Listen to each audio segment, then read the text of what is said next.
자, 여러분, 제가 성가대 찬양을 감사하면서 마치 내일 예수님이 오실 것처럼 열심히 찬양해 주셔서 감사합니다 라고 말씀을 드렸습니다. 자, 그런데 이 일이 정말이면 어떻게 하시겠어요?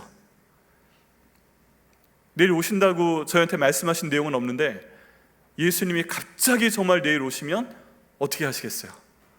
성경에는 예수님이 다시 오신다고 되어 있습니다.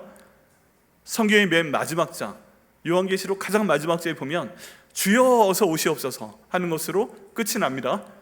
그리고 언제 오실지는 몰라요. 근데 성경에 단서는 있습니다. 예수님 다시 오시는 날이 도적같이 우리에게 임할 것이다 라고 말씀을 하고 계십니다. 그래서 여러분, 이거 확실히 믿으세요? 예수님께서 다시 하늘에 올라가신 그대로 이 땅에 오십니다. 아멘이세요? 아멘. 그날이 어떤 방식으로 올지는 아무도 모릅니다. 근데 분명한 거는 성경이 있기 때문에, 성경이 하나님 말씀이기 때문에 그날이 반드시 올 거라는 것입니다. 그럼 예수님 오시는 그날이 여러분 한 분 한 분에게 어떤 의미가 있으세요?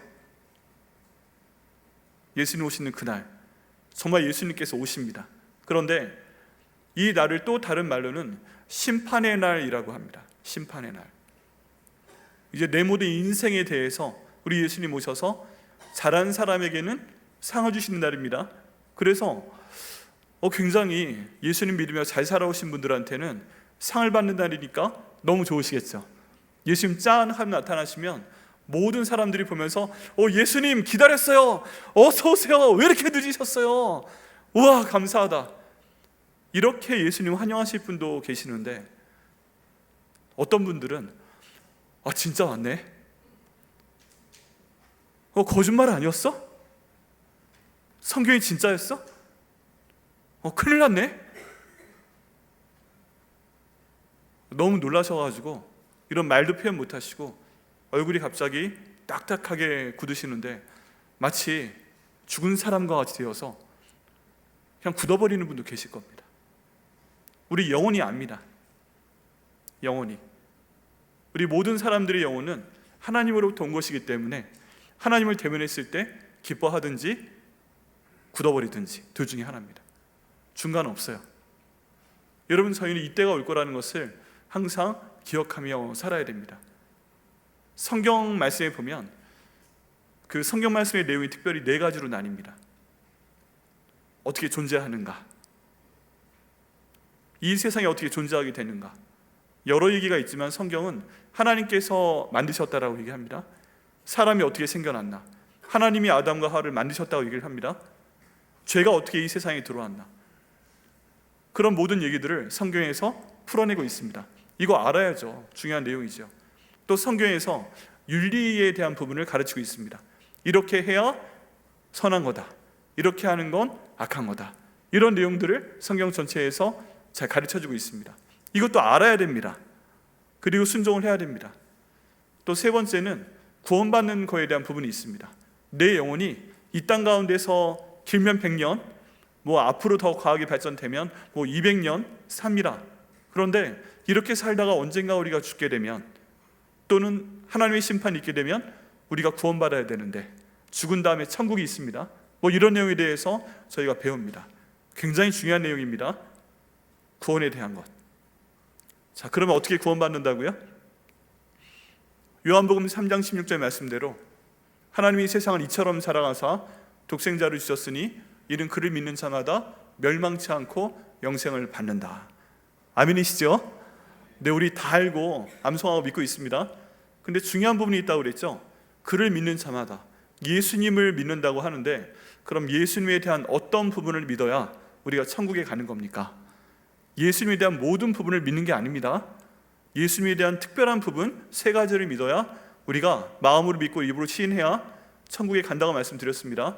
로마서 10장 9절과 10절에 나와 있습니다. 그 내용이 뭐였어요? 예수님께서 내 죄를 위해서 돌아가셨습니다. 그러면 천국 가는 문이 하나가 열리게 됩니다. 2번째, 예수님께서 나를 위해 돌아가셨다가 우리 하나님께서 살려내셨습니다. 이거 고백하는 순간 딱 두 번째 문이 열리게 됩니다. 3번째, 그렇게 나를 위해 돌아가시고 또 다시 살아나신 예수님이 내 주인이 되십니다. 그래서 내가 이제부터 그 예수님 주인 삼아서 그분의 뜻대로 살겠습니다. 그분의 뜻대로 내가 생각을 하고 내가 말을 하고 내가 행동을 하겠습니다. 이렇게 다짐하고 살아갈 때에 세 번째 문이 열리게 됩니다. 그러면 저희가 천국 가는 문이 보장이 된 것입니다. 이게 구원받는 것입니다. 자, 여러분 여쭤봅니다. 예수님께서 나의 죄를 위해서 십자가에 돌아가신 거 믿으세요? 아멘. 예수님께서 나를 위해 죽으셨는데 하나님께서 그 예수님 다시 살려내신 거 내 마음으로 믿으시고 입으로 신뢰할 수 있으세요? 아멘. 세 번째, 그렇게 나를 위해 죽으시고 부활하신 예수님, 그분이 내 모든 인생 가운데 주인 되셔서 내 마음의 생각과 내 입술의 말과 내 행동을 그분의 뜻에 따라 살겠습니다. 이거 다짐하시겠어요? 아멘. 아멘입니다. 보통 첫 번째를 많은 분들이 믿으세요. 아멘 하세요. 근데 두 번째는 좀 알딸딸해요. 정말 살아가는 거 맞아? 예수님 살아나신 역사적 증거가 있어? 있습니다. 세 번째, 이게 제일 문제인데, 예수님께서 나를 위해 죽으신 거 좋아, 살아나신 거 좋아, 오케이, 감사해. 그런데 예수님의 종으로 그분의 주인 되심을 인정하며 살아야 돼. 여기에서 많은 분들이 턱 하고 가로막힙니다. 난 내 생각대로 생각할 거야. 난 내 마음대로 말할 거야. 난 내 마음대로 살아갈 거야. 이렇게 하는 순간 주인 되심이 깨지면서 구원받지 못합니다. 이게 성경이 말씀하고 있는 확실한 내용입니다. 이것을 알고 제가 순종할 때 예수님 오셨을 때 이야 하고 감사하고 환영할 수 있습니다. 그런데 여기에서 조금 더 나가야 됩니다. 천국에 들어가는 걸로 끝나면 안 됩니다. 좋은 학교 입학하고 좋은 회사 들어가고 이걸로 끝이 아니라 그 다음 거기 들어가서 잘해야 되잖아요. 성경에도 그런 말씀이 있습니다. 예수님이 내 주인이 되는 순간 내 마음의 주인이 바뀌게 됩니다. 더 이상 내가 내 삶의 주인이 아니라 성령님께서 내 삶의 주인이 되십니다. 성령님께서 들어오시게 되면 그 다음부터 내 삶에 변화가 생깁니다. 소위 성령의 9가지 열매를 맺게 됩니다. 사랑과 희락과 화평과 오래 참음과 자비와 양성과 충성과 온유와 절제. 이 열매들이 갑자기 동시다발적으로 생깁니다. 이 9가지 열매 앞에 그냥 관사가 하나 붙어 있어요. 어떤 거는 생기고 어떤 건 안 생기는 게 아니에요. 예수님 믿는 사람이 이 성령 열매가 동시에 마음 가운데서 삶 가운데서 자라나기 시작을 합니다. 마음의 생각이 9가지 열매를 맺고 입술의 말이 9가지 열매를 맺고 그 다음에 그 행동이 9가지 열매를 맺습니다. 그러면서 주변을 바라보면 이전에 내가 바라보던 눈으로 바라보는 것이 아닙니다. 성령 열매의 눈으로 바라보게 됩니다. 그 중에 제일 안타까운 사람이 누군가? 예수님 안 믿는 사람들이 가장 안타까운 거예요. 나는 이렇게 구원 받았는데 난 성령 열매 맺고 있는데 저 사람은 예수 믿지 못하네. 저 사람은 나중에 구원받지 못하겠네. 그 성령 열매 때문에 사랑과부터 시작이 되잖아요. 사랑의 마음이 막 올라오면서 하나님 저 사람 예수 믿게 해주세요. 하나님 내 가족 가운데 예수 믿지 않은 내 남편이 있습니다. 예수 믿게 해주세요. 예수 믿지 않은 내 아내가 있습니다. 예수 믿지 않은 우리 아들딸이 있습니다. 손자 손녀 있습니다. 사위 며느리 있습니다. 부모님 있습니다. 형제 자매 있습니다. 내 최고의 베프 있습니다. 내 제일 친한 친구 예수 안 믿습니다. 하나님 이거 어떻게 해요? 그 마음 있는 사랑 때문에 복음을 전하지 않고는 못 견디는 겁니다. 저 사람 구원 받아야 되는데 내가 복음을 전해야 되겠는데 복음 전할 수 있어야 됩니다. 만약에 복음 전할 수 없으면 교회로라도 데려오셔야 됩니다.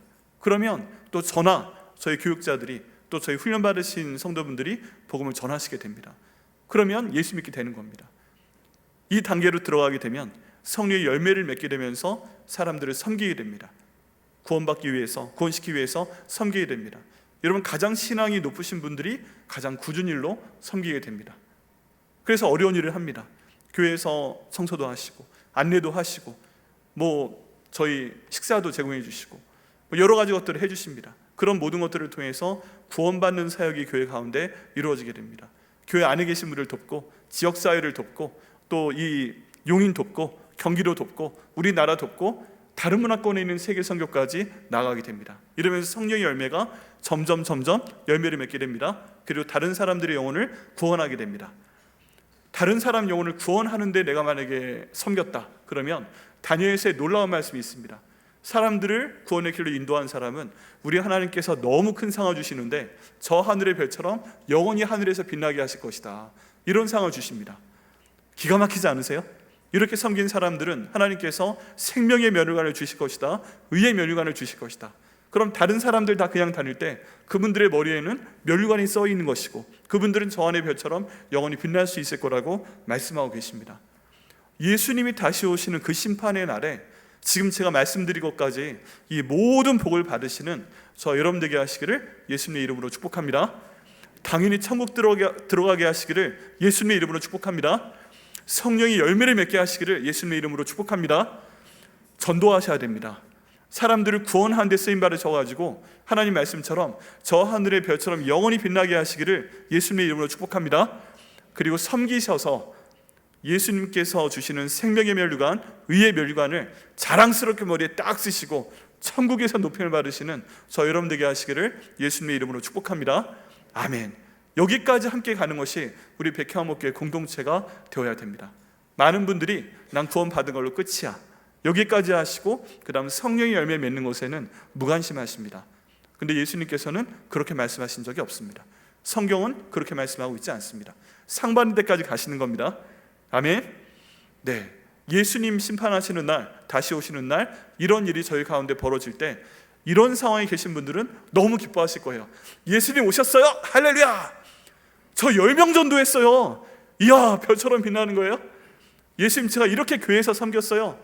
교회 청소도 했고 화장실 청소도 했고 음식 준비도 했고 그리고 우리 교회 학교 아이들 예수 믿게 하려고 여름 수련회도 도왔고 그런 거 많이 했어요. 오, 그럼 저 생명의 면류관, 의의 면류관 주시는 거예요? 감사합니다 하고 너무 신나서 막 흥분하실 거예요.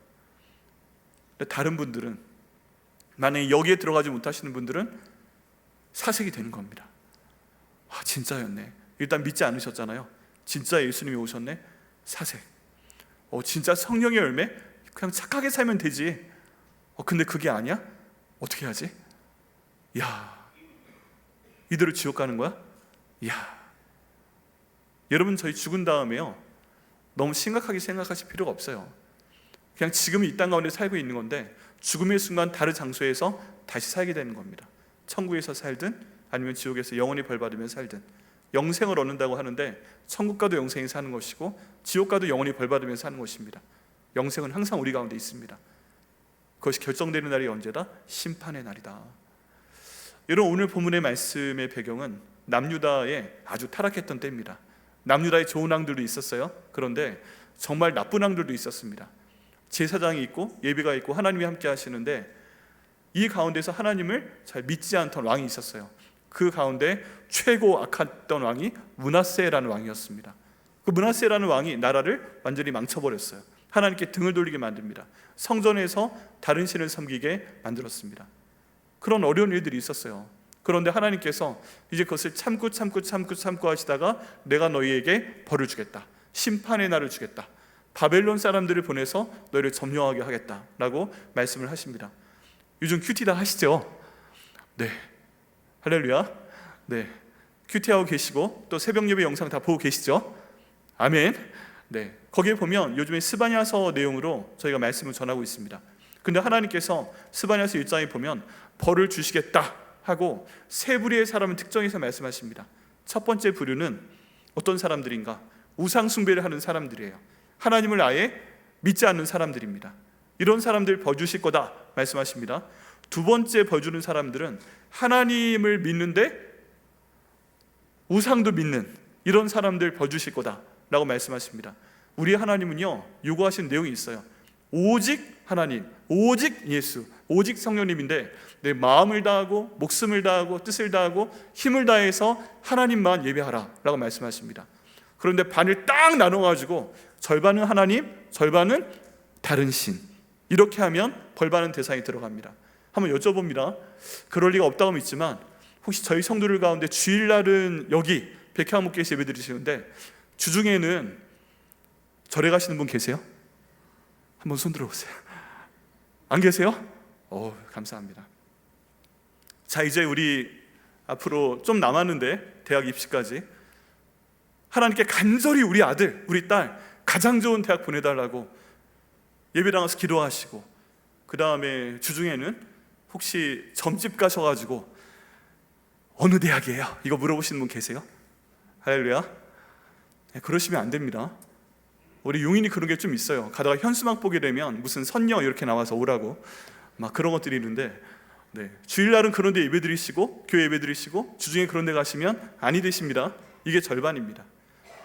또 좀 현실적으로 다른 종교가 아니더라도 분명히 내가 하나님을 믿고 가는데, 혹시 우리 가운데 돈도 믿는 분 계세요? 주식 믿는 분 계세요? 나는 하나님도 믿지만 나는 삼성 주식, 하이닉스, ETF는 여기다 부어야 돼. 이걸 복음처럼 받아들이는 분 계시나요? 이번에 하이닉스가 나스닥 상장되면 어떤 데가 터질 거라고 막 지금 굉장한 붐이 일고 있는데, 모르시는 거군요. 감사합니다. 할렐루야. 하나님을 믿으면 완벽하게 믿으셔야 됩니다. 이런 것들이 우상이 될 때 하나님께서 벌 주신다고 말씀을 하십니다. 세 번째, 하나님의 전에 나와 있는 사람들인데 하나님을 찾지 않는 사람들, 제사를 드려요. 근데 그 마음 가운데 하나님이 없어요. 말씀을 읽지 않아요. 기도하지 않아요. 순종하지 않아요. 이건 저희한테도 연관될 수가 있습니다. 이 자리에 앉아 계시지만 혹시 이 자리를 딱 떠나고 나가시면 주중에 성경 한 번도 안 읽는 분 계세요? 한 번도 기도 안 하는 분 계세요? 하나님께서 그런 분들 벌 주신다고 말씀하십니다. 이거 안 받으시도록 하려고 새벽 예배도 말씀드리고 또 온라인 설교도 성경 읽으시라고 말씀드리고 이렇게 진행드리고 있는 겁니다. 성경에 보면 정확하게 나와 있습니다. 이런 방금 말씀드린 세 부류의 분들은 하나님의 심판의 날에 벌 주십니다. 그 벌 안 받으시고 상을 받으시는 저희 여러분 되게 하시기를 예수님의 이름으로 축복합니다. 그런 내용들, 하나님이 그런 사람들이 쌓이다 남유다를 벌 주시기로 작정을 하셨습니다. 이런 말씀이 왜 내게 필요할까? 일단 예수님 오시는 것은 진리입니다. 그날을 저희가 준비해야 됩니다. 그런데 우리 삶 가운데 가끔 한 번씩 가다 보면 내가 벌 받았나 싶을 정도로 고난에 처할 때가 있습니다. 우리 삶 가운데 있는 고난이 다 내가 잘못해서 하나님께서 벌 주시는 건 아니에요. 하나님의 선하신 뜻 가운데 그런 어려운 일이 일어날 때도 있어요. 그러니까 무조건 벌 받았나 보다 그럴 필요는 없어요. 그런데 가끔 하나님께서 너무 마음이 속상하셔서 하나님의 사람들이 잘못했을 때 즉각 벌을 주시는 경우도 있어요. 그럴 경우에 우리는 어떻게 대처해야 되는가, 그 내용을 오늘 말씀을 통해서 볼 수 있다는 얘기입니다. 지금 이스라엘이 그런 상황이었고요, 이스라엘 남유다 그런 상황이었고, 하나님이 말씀하십니다. 큰 날이 가깝도다, 벌 주실 날이 가깝도다, 그리고 그 날이 가깝고 빠르도다. 여러분, 저희 가운데 어떤 어려운 일이 생기는 건 갑자기 오는 경우가 있어요. 예를 들어서 교통사고가 갑자기 일어납니다. 그죠? 그럼 대처할 방법이 없어요. 제일 좋은 건 사고 나지 않는 거잖아요. 보험에 들어왔더라도 일단 사고 난 다음에 다쳐서 계속 수술을 하고 치료하고 그 다음 장애 있고 하면 얼마나 고통입니까? 그런 게 없어야 되는데 우리 삶에 그런 일이 생길 수가 있다는 얘기입니다. 일종의 징벌로요. 여호와의 날이 소리로다, 용사가 거기서 심히 슬피 우는도다 라고 말씀하고 있습니다. 여러분, 여기 있는 용사는 싸움을 잘하는 사람이기도 하지만 자기 자신이 굉장히 강한 사람이에요. 교만한 사람이에요. 멋진 투구를 쓰고 있고 멋진 옷을 입고 있고 한 손에 방패를 들고 있고 뭐든지 막아낼 수 있어. 한 손에 칼을 들고 있고 내 앞을 걸리적거리게 하는 사람은 다 내가 쳐버릴 거야 할 수 있는 그런 사람이고, 높은 성벽에 있으니까 누가 감히 나를 치겠어, 누가 감히 나를 대적하겠어, 이런 자부심이 굉장히 높은 그런 사람입니다. 저 그림에 있는 사람 같아요. 그림 보여주시겠어요? 멋있지 않아요? 우와, 게임 주인공 같이, 그지? 네. 저런 모습의 사람한테 보면 굉장한 자부심이 보입니다. 나 이런 정도의 사람이야. 그런데 저런 정도의 사람이 하나님을 경외하지 않았기 때문에 하나님 없이 우상을 숭배하고 반반의 마음으로 그냥 절반은 하나님 섬기고 절반은 우상 숭배하고, 아니면 하나님의 예배 가운데 있어도 전혀 말씀 보지 않고 전혀 기도하지 않고 자기 마음대로 살고, 이럴 경우에 하나님께서 그에게 벌을 주시겠다라고 말씀하고 계십니다. 그때 용사의 반응은 무엇인가? 거기서 심히 슬피 우는도다 라고 말씀하고 있습니다. 여러분, 이 히브리 원문 가운데 보면 운다는 얘기가 두 번째 강세로 돼 있어요. 피엘이라는 건데 너무 심하게 울었다는 얘기입니다. 지금 슬피 우는데 그냥 우는 게 아니라 그냥 끄끄끄 하고 말 못하고 우는 게 아니라 막 온몸을 다해 우와 하고 부르짖으면서 어떻게 이런 일이 생길 수가 있어 하면서 목에 핏대를 세우면서 막 자기를 비관하는 그런 모습이 여기 있는 용사가 살피우는 모습입니다. 바로 저 모습이에요. 방금 전까지 그렇게 의기양양했던 그 사람이 모든 것이 자기로부터 사라져버린 다음에 무릎을 꿇고 막 부르짖으며 울고 있습니다. 칼은 부러져 버렸고 방패는 꺾였고 의지하던 성은 불타버렸습니다. 순식간에 벌어지는 일입니다. 전쟁이 일어나면 우리도 마찬가지일 거예요. 그런데 지금 그냥 흐느껴 우는 것이 아니라 목에 핏대가 섰잖아요. 저렇게 하나님 앞에 울부짖게 되는 것이 심판의 날입니다. 자기가 의지했던 투구 온데간데 없습니다. 갑옷 다 찢어졌습니다. 방패 없습니다. 칼 부러져 버렸습니다. 이런 삶이 저희 삶 가운데 나타날 수 있다는 얘기입니다. 왜? 하나님께서 벌을 주시기 때문에. 그리고 그 다음에 이 벌 준다는 그 표현이 계속 나타나게 됩니다. 그 날은 분노의 날이다. 하나님께서 분노를 이 사람에게 부어 내리시는 것입니다. 그런데 지금 아까 그 사람 모습에서 보신 것처럼 자기 안에도 분노가 있습니다. 내가 왜 그렇게 멋있을 때 좀 더 빨리 하나님께 돌아오지 않았을까? 좀 더 빨리 하나님 믿지 않았을까? 자기에게 대한 분노가 나타날 수 있어요. 그리고 괜히 옆에 있는 예수 믿는 사람들한테 분노를 표현할 수 있습니다. 아니, 내가 이렇게 사는 거 보면, 나 구원 못 받은 거 보면 예수님 전했어야 되는 거 아니야? 왜 나한테 복음 전하지 않았어? 아니, 혼자 하나님께 상 받으면 다야? 혼자 하나님께 천국 가면 다야? 나는 뭐 신경도 안 썼어? 내가 가족이 맞아? 내가 친구가 맞아? 이렇게 하면서 괜히 예수 믿는 사람한테 화를 낸다니까요. 아니, 내가 얘기했잖아. 언제 얘기했어? 하면서 그 순간까지도 다른 사람 탓을 하면서 예수 믿지 못하게 만들었다고. 내가 이 발을 벗기 전에 나를 구원했어야 되는 거 아니냐고 하면서 옆에 있는 예수 믿는 사람에게 불평을 하고 욕을 하는 경우도 충분히 가능합니다. 그런 상황입니다. 말씀을 계속 보게 되면 환난과 고통의 날입니다. 황폐의 날입니다. 패망이 오는 날입니다. 다 캄캄합니다. 어두워집니다. 구름과 흑암이 있습니다. 그리고 의지하던 높은 망대도 다 무너져 버립니다. 특별히 17절 말씀에 보면 내가 그런 벌받아야 될 사람들에게 고난을 내린다라고 말씀하시는데 17절에 맹인같이 행하게 한다고 되어 있습니다. 여러분, 이런 고통이 삶 가운데 찾아오게 되면 사람들 눈앞에 보이는 것이 없습니다. 우리 가운데 이런 분들 계시지 않으세요? 내가 잘못했기 때문에 그런 건 아니지만 이미 내 앞에 보이는 게 없습니다. 내가 어떻게 살아가야 될지 모르겠습니다. 직장에 언제까지 있을 수 있을지 모르겠습니다. 우리 생활비 어떻게 채워야 될지 모르겠습니다. 그동안 졌던 모든 신용카드의 빚, 모든 담보의 대출, 그리고 우리 애들의 학비, 생활비, 앞으로 우리를 결혼도 시켜야 되는데 이 모든 비용 어떻게 나올지 앞에 보이는 게 없습니다. 이런 마음들이 다 있지 않으세요? 벌을 받아 그런 게 아니라 일상적인 상황에서도 보이는 게 없는데 이런 고난이 있을 때 하나님께서 그들의 눈을 먼 것처럼 만드시겠다고 말씀을 하고 계십니다. 왜냐하면 하나님께 범죄했기 때문에. 여러분, 하나님은 명확합니다. 잘하는 사람에게는 상을 주시고 잘못하는 사람에게 벌 주시는 하나님, 정의의 하나님이시고 사랑의 하나님, 이게 동시에 성경 가운데 나와 있습니다. 그래서 그들의 피가 쏟아지게 하겠다, 그리고 티끌같이 되게 하겠다, 그들의 살은 분토같이 될지라, 흙에 묻혀버리게 하겠다라고 말씀하고 계십니다. 우리가 우상으로 섬기는 것이 있습니다. 18절 말씀에 보면 그들의 은과 금이 여호와의 분노의 날에 능히 그들을 건지지 못할 것이다 라고 얘기하고 있습니다. 우리에게 뭔가 쌓은 장과 많이 있어요. 금이 있어요, 은이 있어요, 주식이 있어요, ETF가 있어요, 통장에 장과 있어요. 다 좋은데 하나님께서 가져가시는 것도 한순간에 끝날 수 있다는 것입니다. 왜 그런가? 온 땅이 여호와의 질투의 불에 사로잡혀지기 때문이라고 말씀하고 있습니다. 여러분, 하나님께 죄를 짓는 건 굉장히 간단한 그 내용입니다. 뭐냐면 하나님은 하나님만 신으로 섬기길 원하세요. 하나님의 사랑을 직접 받는 관계 되길 원하세요. 그런데 자꾸 우리는 하나님과 우리 사이에 우상을 끼워 넣는 거예요. 하나님과 우리 사이에 돈을 끼워 넣는 거예요. 하나님과 우리 사이에 내가 하면 즐거운 쾌락을, 하나님이 기뻐하시지 않는 쾌락을 끼워 넣는 거예요. 하나님이 이거 보시고 질투하시는 겁니다. 여호와가 마케의 하나님, 질투하시는 하나님이라고 합니다. 모든 하나님의 벌은 다 하나님의 마음에 질투가 일어났을 때 일어나는 것입니다. 여러분, 하나님께서 여러분 한 분 한 분 나를 사랑하시는 걸 믿으십니까? 그럼 한번 고백해 보시기 바랍니다. 한번 저 따라해 보세요. 예수님께서 저를 위해 죽으시고 부활하시고 주인 되신 것은 하나님께서 저를 사랑하신다는 가장 큰 증거입니다. 선물입니다. 이것입니다. 너무 사랑하셔서 예수님 주신 거거든요.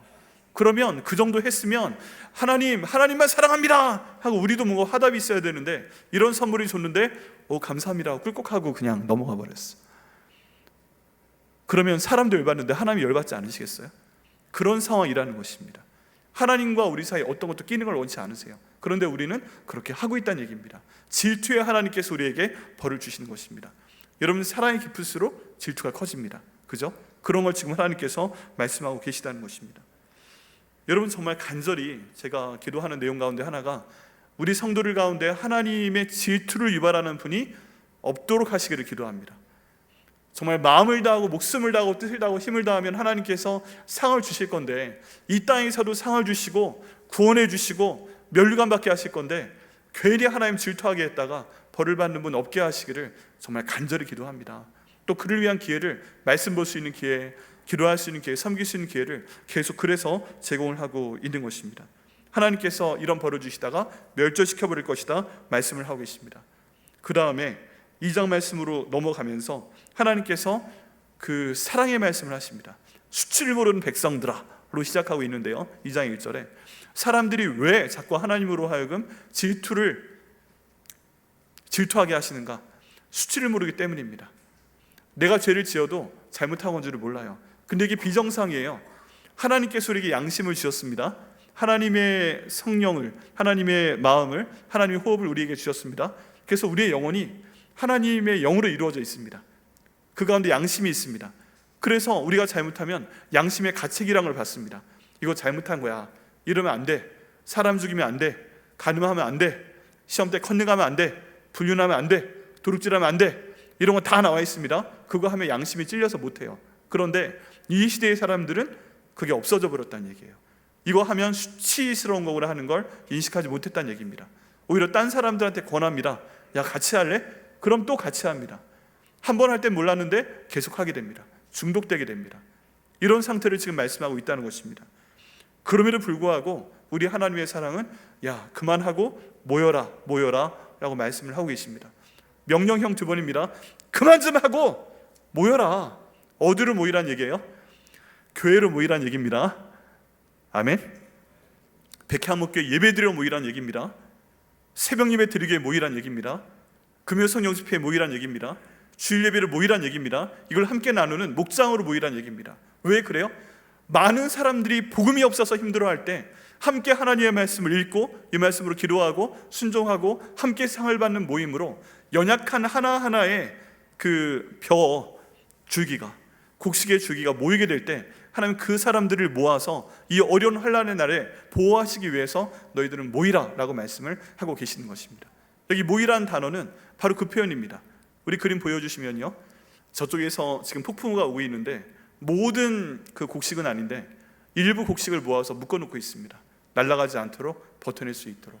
여러분, 지금 이 삶이 너무 힘든 삶인데 우리 하나님께서 예수 믿는 사람을 하나하나 모아서 혼자는 못해요. 함께 말씀 보게 하시고, 함께 그 말씀으로 기도하게 하시고, 함께 순종할 수 있도록 하게 하시고, 함께 섬기면서 복음도 전하고 성령 예배 맺고, 그렇게 하면서 하나님께서 상 주시기 위해서 묶어 놓는 사람들이 있습니다.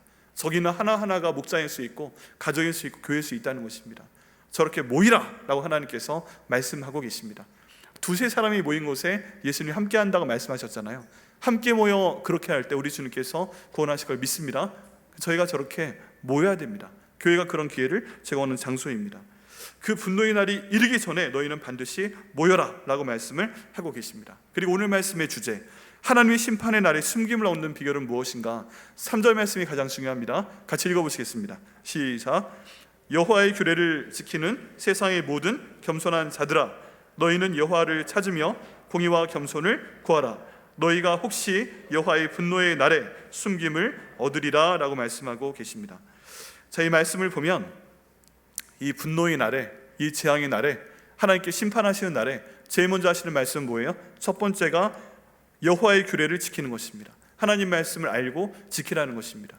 여러분, 저희가 신앙을 가진 사람으로서, 예수 믿는 사람으로서 제일 중요한 것은 하나님 말씀을 읽고 그 말씀에 순종하는 것입니다. 내가 예수님을 믿는데 난 성경을 한 번도 읽은 적이 없어요. 난 예수님 믿는데 난 매일 성경을 읽지 않아요. 이건 하나님이 원하시는 바가 아닙니다. 왜냐하면 하나님 말씀은 바로 하나님이심을 믿으시기 바랍니다. 일반적인 로고스의 말씀이 있는데 이 말씀 읽었을 때 내게 주시는 하나님 말씀이 내게 들어왔을 때 이걸 레마의 말씀이라고 합니다. 이 하나님 말씀 통해 제가 하나님을 뵙습니다. 이 말씀 통해 기도해서 응답받습니다. 이 말씀에 순종할 때 하나님 제게 복을 주십니다. 이렇게 해서 모든 것이 하나님 말씀 중심으로 들어가야 됩니다.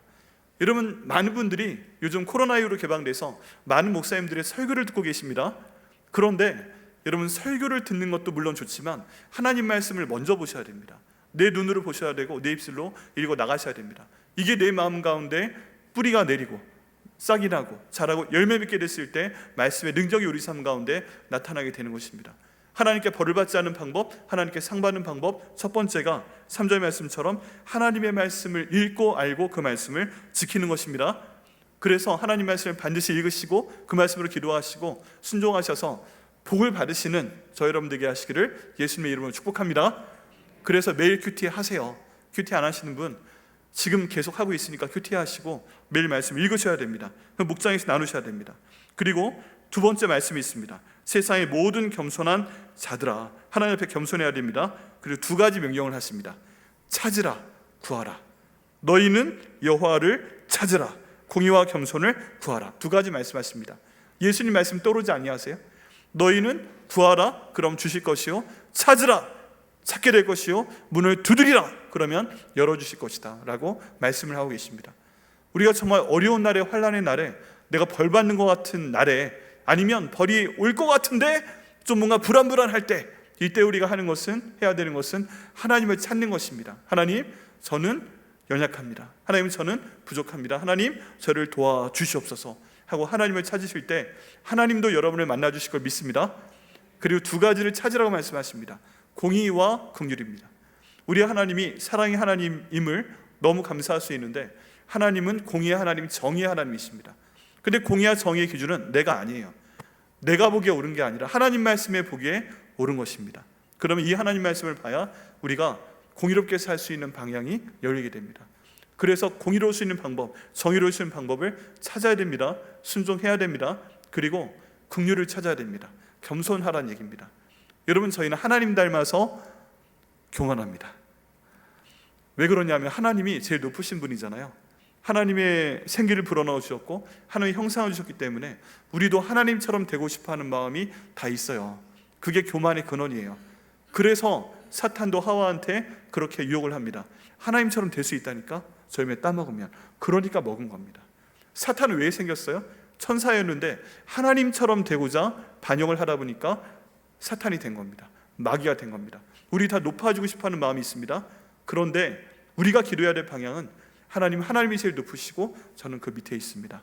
저는 흙에 불과합니다. 도와주옵소서. 이렇게 간구할 때 하나님께서 그 은혜를 저에게 주신다고 말씀하고 계시는 것입니다. 이렇게 저희가 할 때 이 온 땅에서 질투의 불이 꺼지게 되고 하나님께서 분노의 날에 저희를 숨겨주신다라고 말씀하고 있습니다. 가장 마지막 부분 보시면 여호와의 분노의 날에 숨김을 얻으리라 라고 말씀하고 있잖아요. 이 숨김이라는 뜻은 뭐냐 하면 굉장히 큰 비바람이 불어올 때 어미새가 마치 자기의 새끼들을 안고 있는 것처럼 비바람으로부터 숨겨주는 그런 모습을 얘기하는 그런 표현입니다. 히브리어 표현이요. 그림 한번 보시죠. 엄청난 비바람이 몰려오고 있는데 우리 하나님께서 그 날개를 여셔서 지금 저 새끼들을 보호하시는 것처럼 아무리 힘든 일이 있어도, 어떤 고난이 있어도 지금 위에 있는 말씀처럼 하나님의 말씀을 알고 지키고 공의를 행하고 공의를 구하고 또 하나님 앞에 겸손할 때 우리 하나님께서 어떤 고난 가운데서도 지켜주신다라고 말씀하고 계십니다. 하나님께서 저 복을 저 여러분 가운데 주실 걸 믿습니다. 그러기 위해 조건을 지켜야 됩니다. 전 결과이고요. 그 앞에 너희는 이것을 하라!